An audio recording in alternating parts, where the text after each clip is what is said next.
What's up, metal and heavy music fans? It's Flight of Icarus again with MetalTrenches.com, and I've got 5 new releases I want to share with you from the underground today. But before we do that, if you haven't already, please do subscribe to the channel. Let's get into it.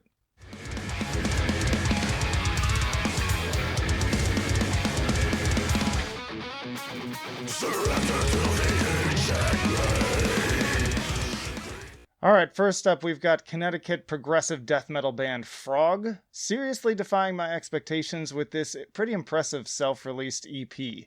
I'd recommend Frogg to fans of The Ritual Aura, Fallujah, and Inferi. I made a lot of assumptions when I first heard the name Frogg. I thought certainly this is some sort of doom or sludge project, but not even close. I was quite surprised to press play on this thing and instead ended up being met with lightning-paced progressive death metal, again akin to the likes of Fallujah and The Ritual Aura. This EP is an absolute riff machine. In 17 minutes, Frogg deliver more memorable hooks than most hope to in 45 minutes to an hour. You get a wide variety of melodic death metal and prog death influences coming through really strong, making for a very dynamic experience.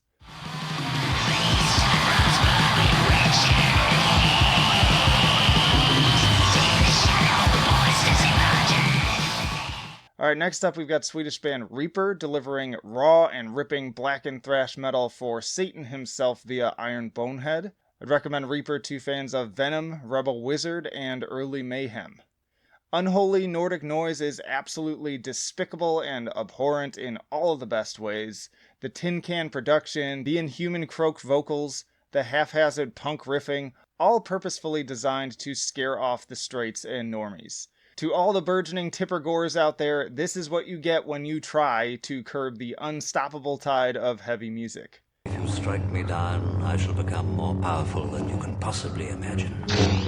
Or in this case, more vitriolic and abrasive. Metal's mission statement of headbanging rebellion is alive and well with Reaper.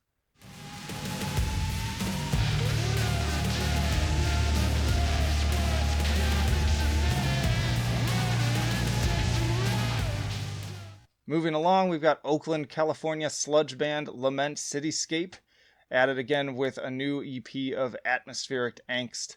I'd recommend Lament Cityscape to fans of Neurosis, Cult of Luna, and The Moth Gatherer. Lament Cityscape have carved out a pretty cool niche of spacey sludge and post-metal with this twist of 90s industrial alternative. Given the fuzzy distortion, hypnotic drumming, and hooky piano melodies, especially on Running Out of Decay, this song would sound right at home on Nine Inch Nails' The Fragile, were it not for the echoing Neurosis-style vocals. By the time we reach the earth-shaking chord progressions of Borer, it's clear that this band has strong roots in everything from Godflesh to Isis, and all of this expressed expertly in just 3 incredibly tight tracks.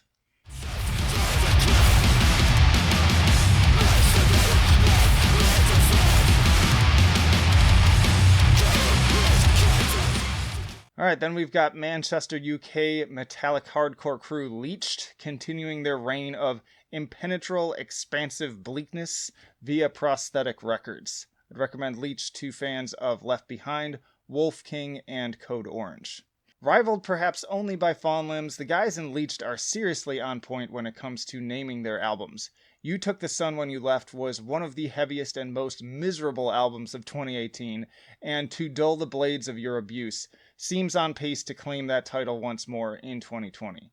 What follows are 10 of the most imposing tracks to conjure the stank face since Code Orange's Forever, from Raging Blast and D-Beat Fury to the doom metal hellfires of appropriate title tracks like Now It Ends.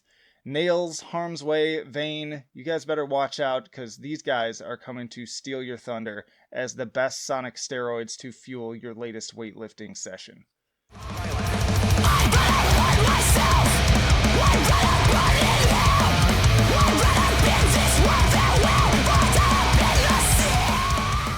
And last but not least, we have the latest highly aggressive hardcore EP. This is called Survival from Pressure Cracks, which is a project featuring Jason Butler of Let Live and Fever 333, and also ex-members of Scars of Tomorrow. I would recommend Pressure Cracks to fans of Stray from the Path, Let Live, and Knocked Loose. I've got to say, I fucking loved Let Lives Make Your Own History and Stray from the Path's Anonymous. So if you kind of put those two things together, you just put Jason's vocals over the riffing style of Stray from the Path and the breakneck D beats, and it's a match made in heaven. I want to do bad things to this EP. It is just 4 tracks of absolute hardcore perfection, from the genuine raw energy to the highly infectious hooks. There's really not much more that I need to say about it than that. Just go out, buy this EP, or at least listen to it because the music speaks for itself. And that'll do it. 5 more albums that you should definitely check out this month. As always, if you enjoy our content, please do subscribe to the channel if you haven't already. Like the video, leave a comment, share it. Hop down the description, you can find links to all of our social media, the email list, and if you're a returning viewer, you really feel like you're getting added value from the content, then please do consider also clicking the link to our Patreon or Subscribe Star, and even just giving $1 a month. It makes a huge difference, and it also gives you early access to videos and podcast episodes and things of that nature. And speaking of which, stick around, because there are plenty more videos like this on the channel. There's also the Bands That Changed My Life series, there's tier list ranking videos, there's album reviews, and plenty of other stuff, reactions, all that. But for now, this is Flight of Icarus signing off. I will see you in the trenches.